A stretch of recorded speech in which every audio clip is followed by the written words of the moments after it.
Quer duplicar o valor da sua assinatura? Agora assinar o Observador dá acesso a todos os conteúdos e benefícios e ainda há uma anuidade ACP Bronze grátis. Terá vantagens que vão desde plano de saúde gratuito a descontos em combustível. Esta é uma assinatura que vale por duas. Assine hoje em observador.pt com 45% de desconto.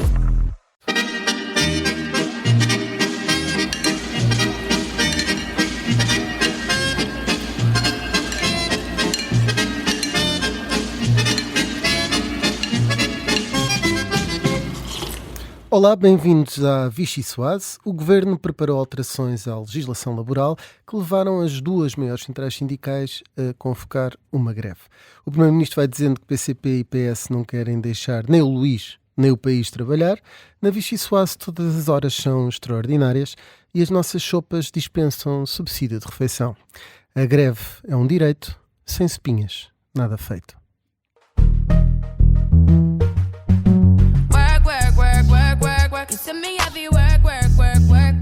Em minha opinião, não há razões para haver uma greve geral em Portugal. Nós andamos aqui há muitos anos, já sabemos qual é a tática e a narrativa. É assim, eu tenho direito à minha opinião e eu não vou estar a limitar a minha opinião. É cascas de banana para a gente escorregar. Não, vamos falar sobre a precariedade.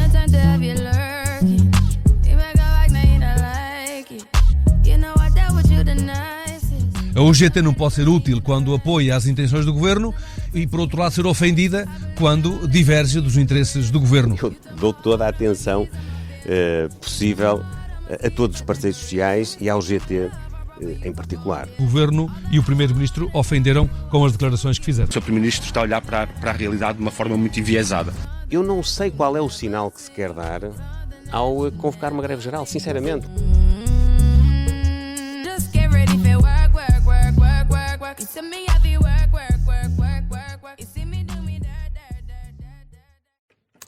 Eu sou o Rui Pedro Antunes, sou editor de política do Observador. O microfone estava aqui quase a entrar em greve. E comigo tenho o Miguel Vítor Dias, que é coordenador de política da Rádio Observador, e as jornalistas da secção de política, Mariana Lima Cunha e Rita Tavares. Vai começar a Vichy Soase. Ora, a primeira sopa que eu quero propor é uma sopa de beldroegas. Porquê? Pesquisei. Bem boa. Não, e ainda por cima tem uma erva que é ligeiramente ácida, não é? E como há alguma acidez aqui na relação com a legislação laboral e como a sopa de beldroegas, como muitos caldos e muitas sopas representam aquilo que alimenta os trabalhadores, não é? Quando não é bom para comer também não é bom para trabalhar, como se costuma dizer, eu proponho a sopa de beldroegas. Queres começar, Miguel? Eu sei que trabalho e... Sim, haverá melhores pessoas para falar sobre trabalho do que eu. Estou a brincar, és um trabalhador incansável. Obrigado, Rui. Sobre esta matéria, eu acho que todas as partes têm a sua razão nesta discussão. Ou seja, Luís Montenegro tem alguma razão ao dizer que a situação política não tem nada a ver com 2012, e não tem. Nem o desemprego, nem o que os trabalhadores passavam durante a fase da Troika e agora. E tem razão também o secretário-geral da CGTP quando diz que a greve geral já ganhou porque já pôs o país a discutir o pacote de reforma laboral. E, portanto, até ver, estão os dois a ganhar. Está um. No fim de contas, vamos ver quem é que tem mais força. Mas eu acho que há essa vantagem, que é o pacote laboral discutiu-se naquela GAF, chamemos-lhe assim, da Ministra do Trabalho sobre a amamentação e depois passou ao lado de tudo o resto. E a verdade é que o Governo cometeu aqui teve aqui um problema. É que durante a campanha eleitoral Luís Montenegro só falou da questão da lei da greve e de repente pega nisso. E foi à boleia de uma coisa que aconteceu, de uma greve da CP naquele exatamente. dia. Já isso tinha sido à boleia de uma situação casuística. Sim. E agora, novamente à boleia de mudar a lei da greve, aproveita e mete mais umas largas dezenas de mudanças. e, portanto, quer dizer, aí realmente acaba por ser desonesto face ao eleitorado, ao contrário daquilo que o PSD tem procurado vender nos últimos tempos. E a greve geral, aconteça ou não, acredito que até lá falta um mês, muita coisa ainda pode mudar, apesar da UGT já ter garantido que vai mesmo fazer parte, mas pelo menos tem essa vantagem e isso tem de já ter posto o país a discutir o pacote laboral. Não deixa de ser a questão da amamentação que se mantém a necessidade do certificado, por exemplo, que antes não era exigido, não é? De um atestado, se quisermos, de um comprovativo que têm que pedir às mães que estão a amamentar é completamente contra a ideia de que o país tem que puxar para a natalidade, portanto não, é um bocadinho contraproducente. Eu só queria dizer que pôr aqui a posição, porque suponho que vocês vão falhar, que eu suponho que seja da Iniciativa Liberal, que é para a Iniciativa Liberal o país vai estar a funcionar no dia 11 de dezembro, porque a greve é de trabalhadores, não é de colaboradores. Mariana. Sim, um dos pontos em que eu ia pegar é de facto aquilo que o Miguel estava a dizer. Colaboradora Mariana, peço desculpa. Não me chames isso. Um dos pontos era o que o Miguel estava aqui a trazer a debate, que de facto não colocar uma alteração desta monta no programa, e que foi, enfim, o Governo foi a eleições há uns meses, também me parece um bocadinho grave.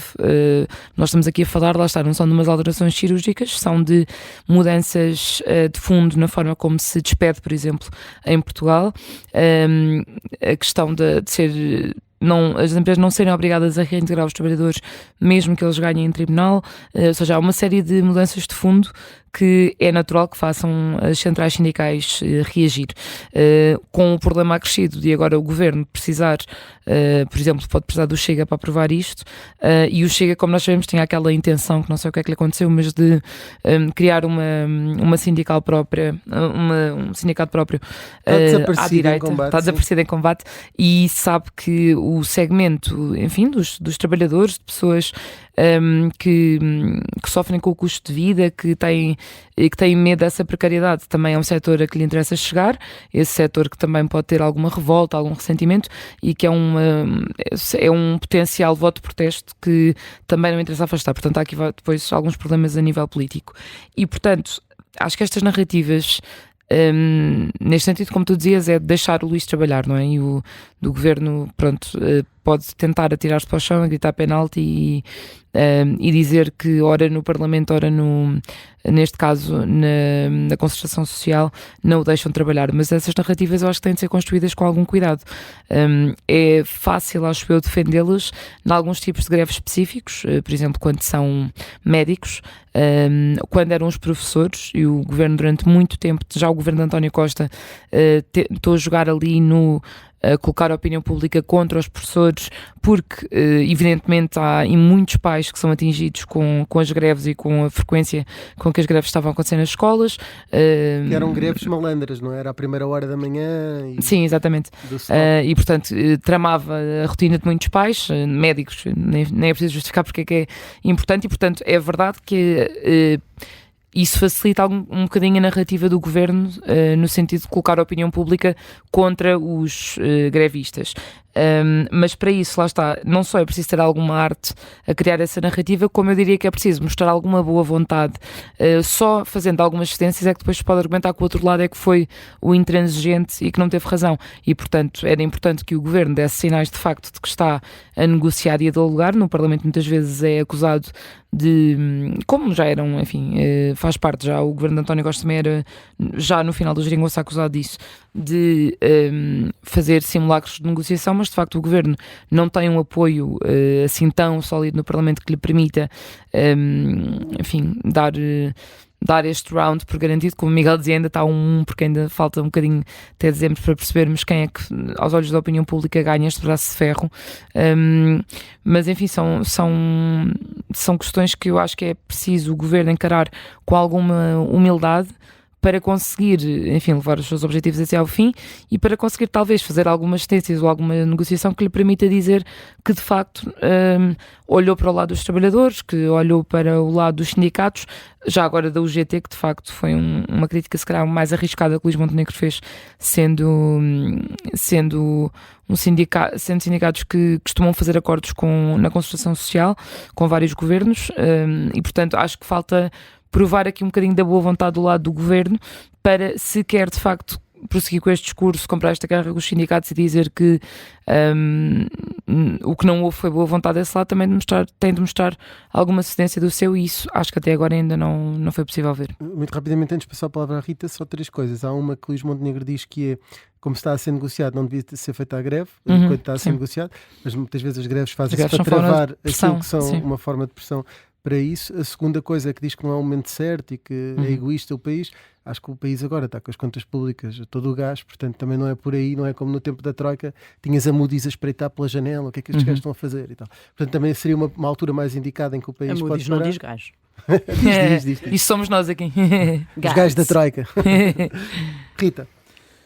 Eu acho que Luís Montenegro pôs a jeito, não é? Como se costuma dizer, acho que é daquelas que foi dando, não é? Desde a questão de não estar no programa do governo nenhuma alteração de fundo à legislação laboral, como aquela que acabou por avançar agora, ao facto de depois ter tratado um sindicato que normalmente está dentro, colocando de fora o GT. Aliás, até levou um puxão de orelhas grande por parte de Luís Marques Mendes, o candidato que o PSD apoia nas eleições presidenciais, que foi precisamente esta semana dizer que o governo devia ter tratado de forma diferente a UGT e não o fez. E, portanto, todo o quadro onde Luís Montenegro entrou levou a que estivéssemos agora, enfim, a dias de vivermos a primeira greve geral desde a Troika, não é? Desde que a Troika estava no país, que é um simbolismo que tem o seu peso, mas também acaba por ser muito natural, não só pelo contexto que já falámos aqui, que Luís Montenegro criou, mas também porque a esquerda precisa desta afirmação.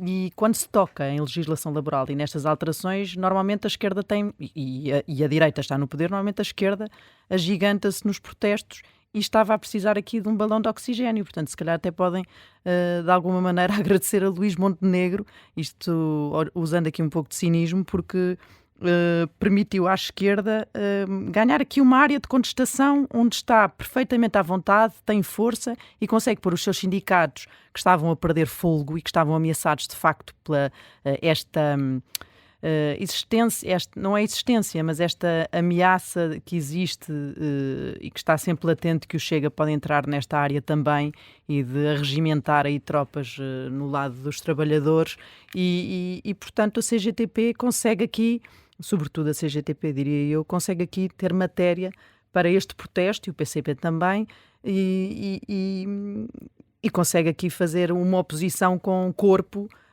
a este governo, e que é uma oposição fácil, exatamente pelo contexto que Luís Montenegro criou. E aí, então, pronto. Luís está a deixar os sindicatos trabalhar. Exato, é a conclusão. E veja-se que a presidente da UGT não é o secretário-geral, mas a presidente é a vice-presidente do PSD. Portanto, o PSD também está representado nesta decisão de... Sim, porque por via dos TSDs, que são uma estrutura autónoma e que fazem parte da UGT, que é um sindicalismo mais ao centro, por assim dizer, e menos duro, numa linha dura da CGTP, que é mais pró-PCP. Rita, agora vou inverter aqui um bocadinho a ordem, se ia te perguntar uma sopa de letras sobre cruzamentos de palavras cruzadas, porque tu, a semana passada, entretanto ainda não tinhas vindo à Vichy, fizeste um artigo sobre apoios cruzados nas presidenciais, não é? Que é aquela... É uma coisa que é mais ou menos comum e mais ainda quando há um independente em jogo que tenta pescar nas águas dos seus adversários. O caso do Almirante Gouveia Melo, que apareceu logo como mandatário, tendo como mandatário o ex-líder do PSD, Rui Rio, e na sua frota... vou dizer frota, vou só utilizar a linguagem da Marinha. É da Marinha, não é? Depois meto-me nisto e... Diz que é flotilha. Agora já vou a todo o gás, pronto. E de repente... Estás em velocidade de cruzeiro, desculpem. Ex-líderes do CDS também, que tanto José Ribeiro e Castro como Francisco Rodrigues dos Santos... Apoios para Marcos Mendes foram de vela? Exato, depois por mais ou menos foram de vela, mas também começa a entrar no Partido Socialista, e essa é a parte mais interessante de tudo isto, é que a partir do momento em que o Partido Socialista apoiou oficialmente um candidato, que é António José Seguro, todos aqueles que o criticavam e que criticavam que esse apoio viesse a ser feito, e também o perfil de António José Seguro para essas presidenciais, nomeadamente muitas figuras ligadas ao costismo dentro do Partido Socialista, começaram a saltar em entrevistas com declarações que podemos classificar de assintosas com António José Seguro. Não sei, Miguel Viterbo Dias, se me acompanhas nisto, tendo em conta que esta semana entrevistaste António Mendonça Mendes, deixa ali uma picada, para dizer o mínimo, a António José Seguro. Mas depois também, quer dizer, outras figuras que apareceram entretanto, como Manuel Pizarro, que esperou que estas águas das autárquicas serenassem e mesmo depois de uma derrota saltou para a frente para apoiar Gouveia Melo e saltar para o lado da barricada. Não sabemos se nos próximos dias outros virão, mas é desconfiar que isso aconteça. No Partido Socialista há ali uma ala muito definida que não quer votar em António José Seguro. Já nem vou dizer apoiar, vou dizer mesmo votar. Não vamos estar lá dentro da cabine de voto, mas pronto. Uma coisa inteligente num minuto sobre estas trocas presidenciais. Inteligente? Sim. Estás a pedir muito. Posso falar um bocadinho da dor de cabeça que o CDS está a ter neste momento? Sim. Assim, completa aqui um bocadinho o panorama dos apoios, porque falta dar esse apoio, que é o do CDS, que está numa crise existencial neste momento. O CDS já... primeiro anunciou que anunciaria o seu apoio depois das autárquicas, depois marcou um Conselho Nacional com as presidenciais na agenda, e assim que nós chegámos lá fomos avisados de que não era nesse dia que ia sair apoio nenhum, e agora continuamos em espera, sendo que Nuno Melo tinha apontado para a semana passada como data do anúncio e ele continua a não insistir. Isto tudo porque o CDS ficou abalado com a notícia de que Paulo Portas está mesmo fora da corrida e, enfim, alguns dos seus principais nomes andam, olha, também não sabem se são de apoiar ou votar em Marcos Mendes, e portanto está com esse grande dilema porque estão órfãos de é mais ou menos a mesma coisa que o PS está a passar, não é? Vai ter de ser, então não vai ter de ser. No caso deles não tem mesmo um candidato. Sim, tem um homem dos submarinos, mas não é exatamente aquele que eles queriam. Termina assim a primeira parte da Vichy Soase, voltamos já a seguir.